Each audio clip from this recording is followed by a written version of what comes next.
Hi, this is Charity Mitchell doing my older adult oral presentation. The person I chose to interview was my mother-in-law. For these purposes, I'm going to call her Susie. Susie is a 65-year-old widow from um, Georgia. Susie grew up originally in Mississippi with her parents and four siblings. Susie came from a lower socioeconomic class, um, was married for a time to her first husband, separated from him, and a couple of years later, in 1985, married her second husband, whom she was married to for 18 years. Um, Susie currently lives in Greencastle, Pennsylvania. So she moved closer to her two boys who retired in Maryland. So I had the opportunity to actually sit down with her and do this interview.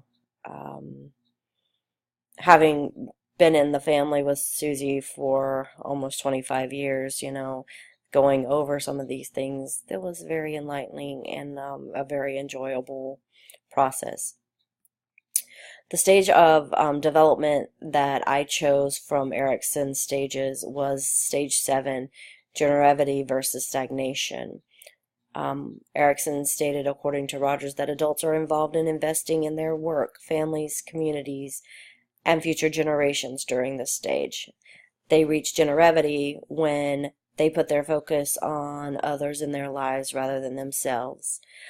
Stagnation will occur if the person is solely focused on themselves and did not offer any assistance to the people in their lives.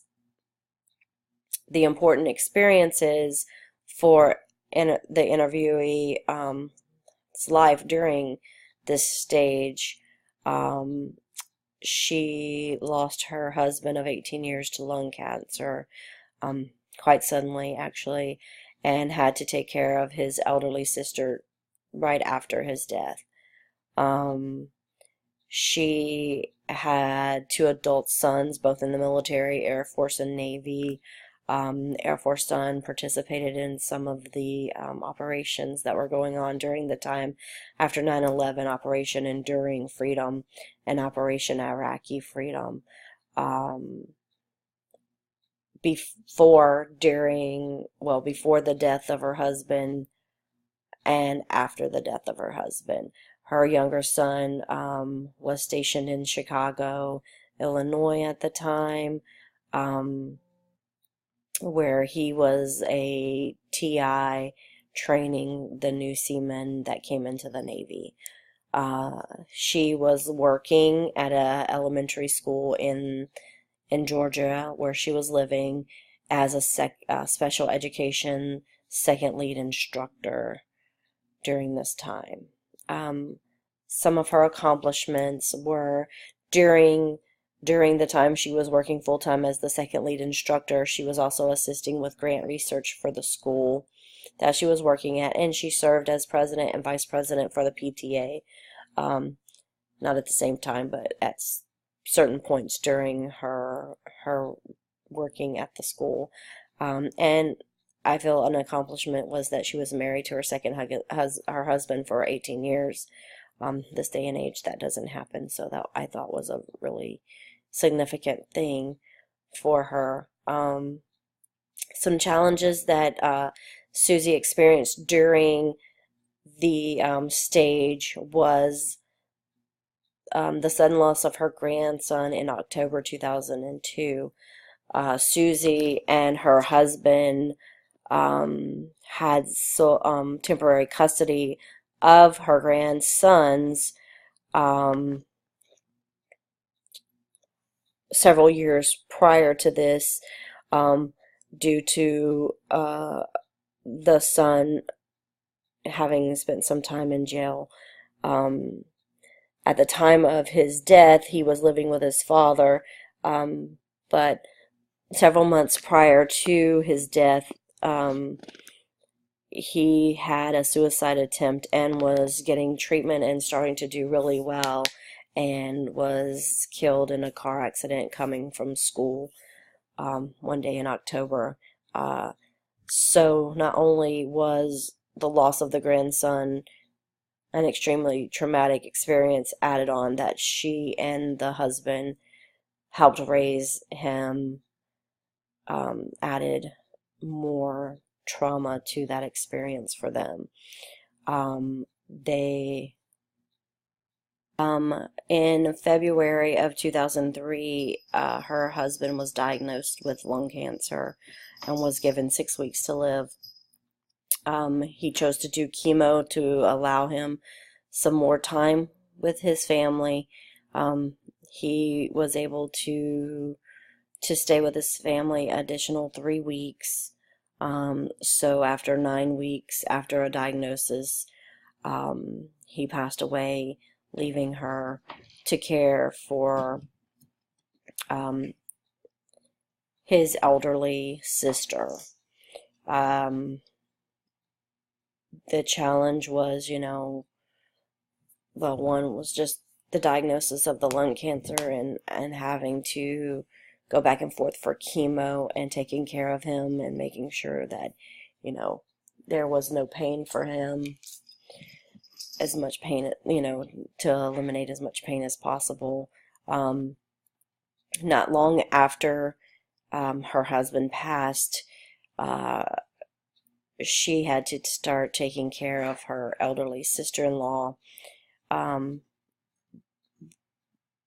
due to the fact that her money that she had set aside for her care in the nursing home ran out, and she didn't have enough to continue there.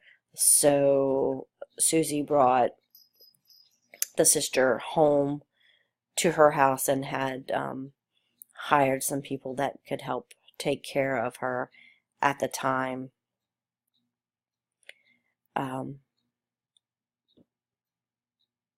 During the time that she was caring for her sister-in-law, there were some questions from people that lived close by as to whether or not Susie was providing the right care for the elderly sister-in-law. Questions of if she was caring for her correctly, if she was using the sister-in-law's money. Those questions came up from the sister-in-law's family in Alabama, and some of the questions unfortunately, from Susie's daughter-in-law, from her oldest stepson.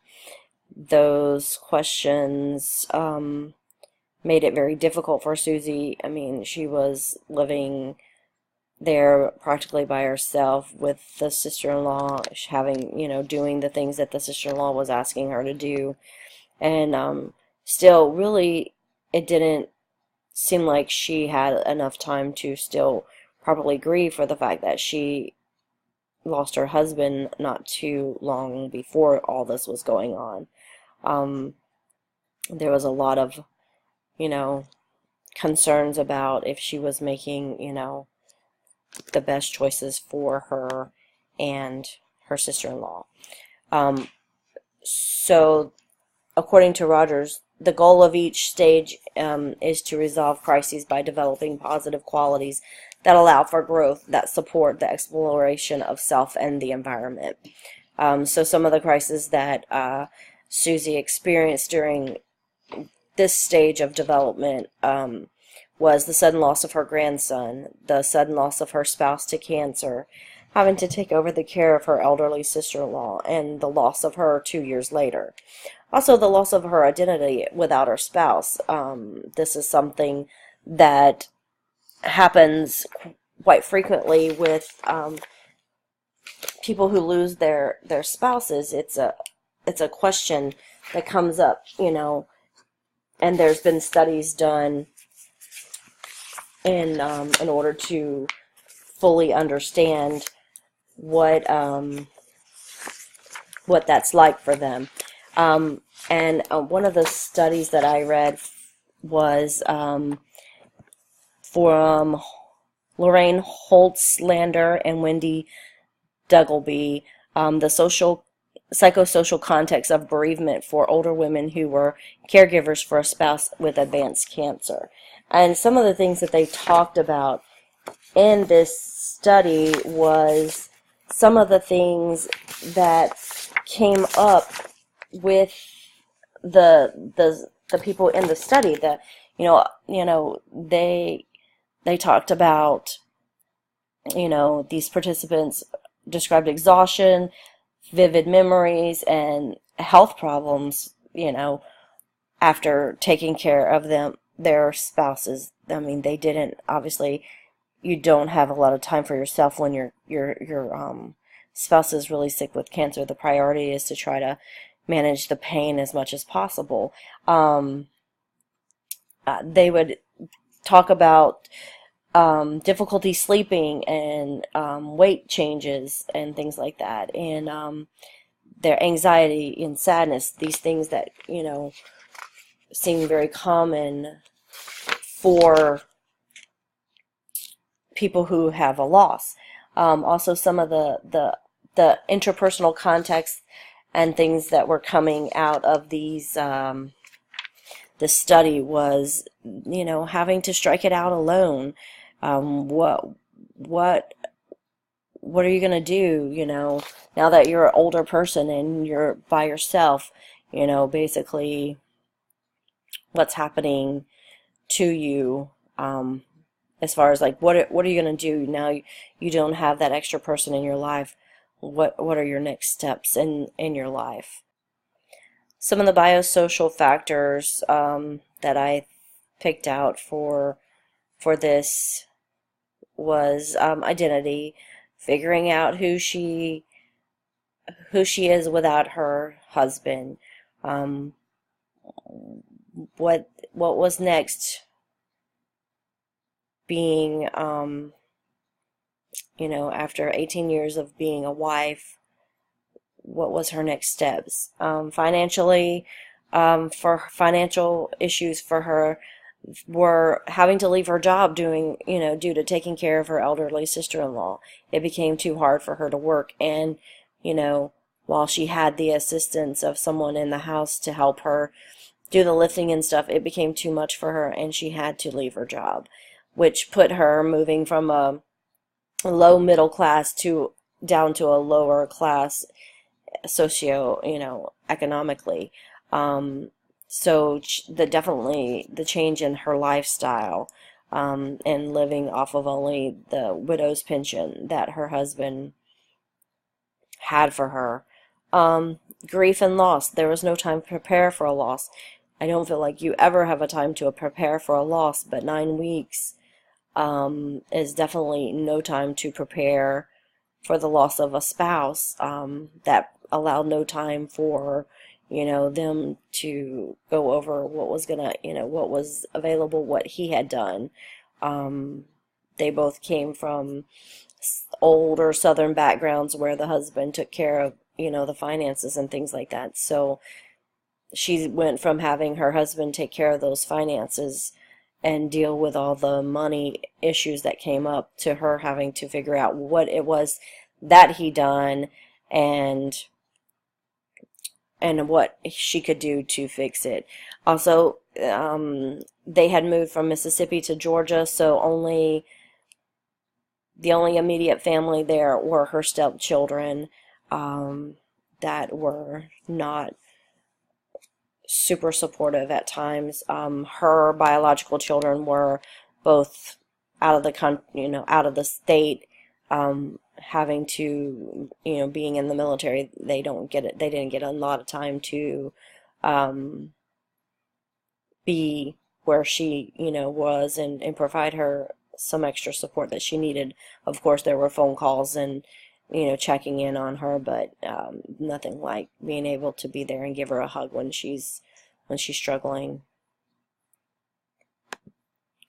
Some of the things, I didn't find that race or culture or anything like that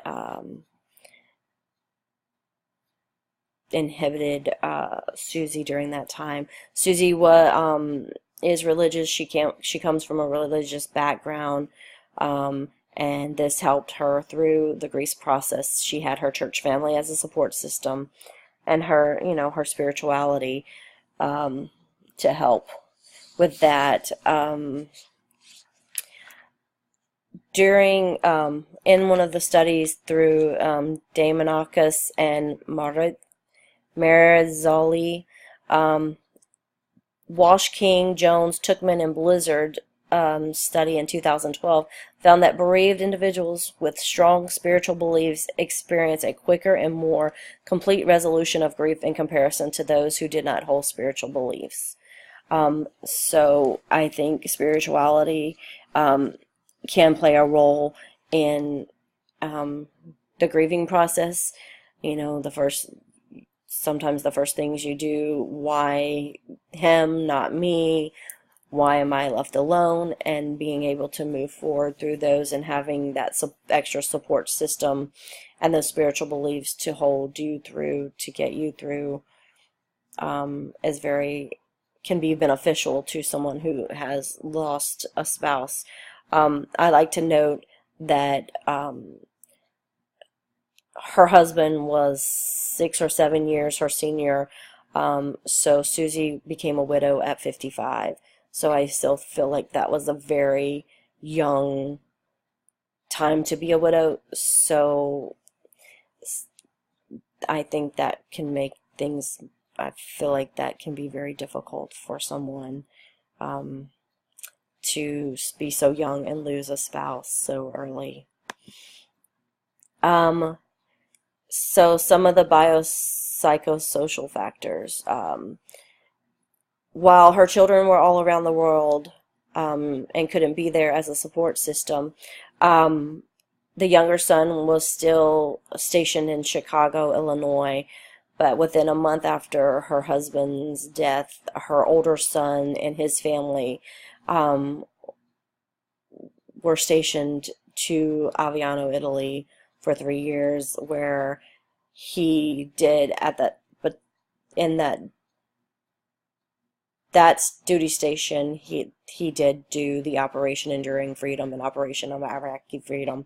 So he was deployed quite a bit in the 3 years that his family was stationed over in Italy, which, that in itself can be really difficult to have that worry of whether or not your children are safe or not. But she did have her sister-in-law as a support system. Susie stated in the interview, and has stated several times throughout conversations, that her sister-in-law was more of a mother to her than her own mother. So she had that support system for a while. Then again, losing the loss of the sister-in-law and the loss again of a mother could be very detrimental to someone, and I know that was very difficult for her. Some of the things that Holtzlander and Duggleby in their study in 2010 stated, many of the participants expressed concern about the pressure they felt from others and around them to move on and get over the difficulties they were experiencing and get on with their lives. And I think that as a spouse that has lost their loved one, I think that is something that happens, that people want you to have the set time of grieving and move on, and not being able to do that can put pressure on the person, and because the longer you grieve, the more uncomfortable people become because they're wishing that you would hurry up, and that can put a lot of pressure on a person trying to deal with that grief. The other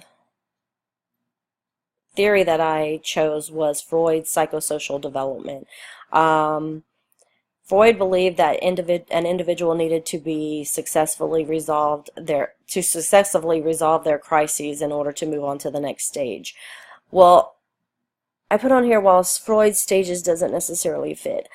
I mean, I had a really hard time with this one because I didn't feel any of them kind of fit this stage of Erikson. but I felt like Freud's fit the most just because his development stages offered the defense mechanisms, and I feel like Susie did build those defense mechanisms throughout her life.